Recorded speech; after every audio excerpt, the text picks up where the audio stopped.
بسم الله الرحمن الرحيم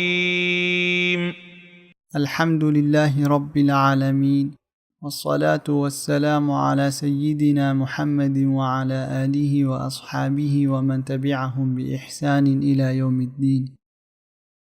cashirkan waxaan ku baranaynaa 7 xaraf ee ugu horeysa alif waxmaalaha iyaga oo aanan wax sharaxaad lahaynin.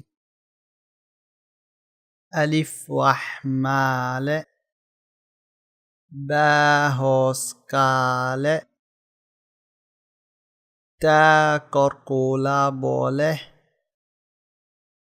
thaa korkuu saddex leh, jiim hoos kaale, xaa waxmaale, khaa korkaale. والسلام عليكم ورحمة الله وبركاته.